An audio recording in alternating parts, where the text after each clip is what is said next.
Okay, so after watching pretty much all of Eddie Castellan's videos, I wanted a soft touch like what he uses, so that you can bring the tailstock up and have a wooden end on your tailstock, so that you can cut into it without damaging your tools. Anyway, he uses that OneWay revolving centre with a thread on it. Now, they are not available in the UK. You can get them from Amazon, but they're pretty expensive. So I looked in eBay, and you can get one of these with a one Morse taper. I've got a feeling that the OneWay doesn't do one Morse taper. Anyway, you can get a one Morse taper, one of these, which I did, but the thread is horrendous. It's 14mm by 1, really fine.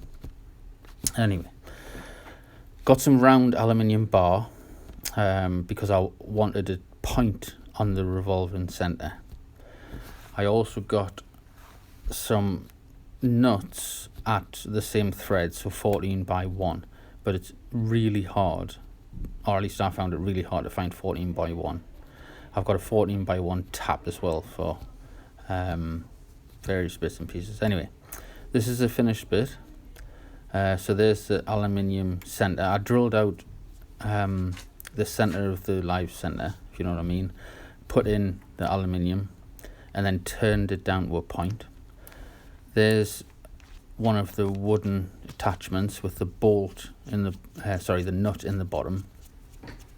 So that screws on. So I kind of screwed it on. I had this live centre in the other side, and the drive side of the lathe, and I turned it. I managed to lock the live centre so that obviously so it didn't spin in itself. So there's like a normal flat touch like what Eddie used in that first picture of this video. So I've made a couple more. Works really well. It's nice and round, and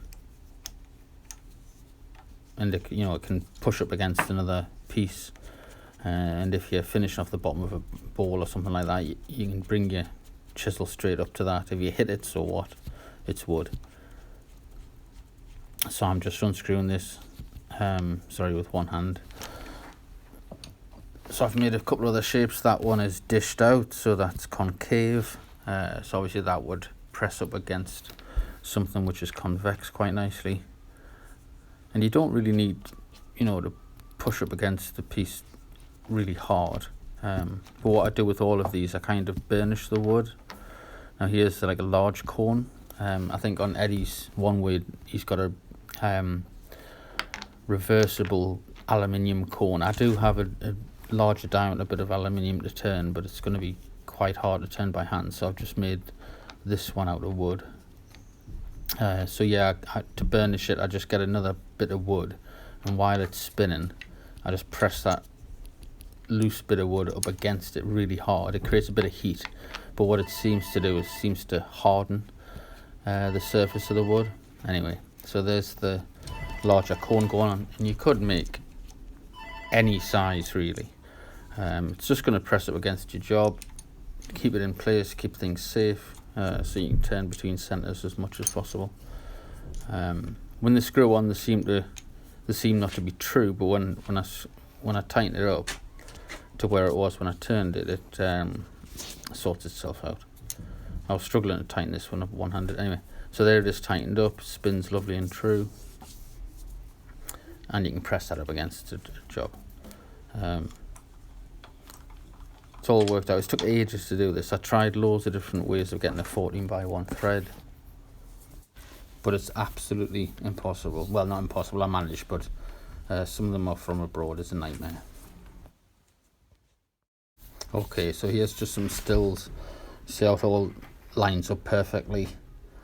Really pleased with it. Obviously it's aluminium, so it's not going to be as hard as steel, but we'll see if it bends or whatever. I doubt it will.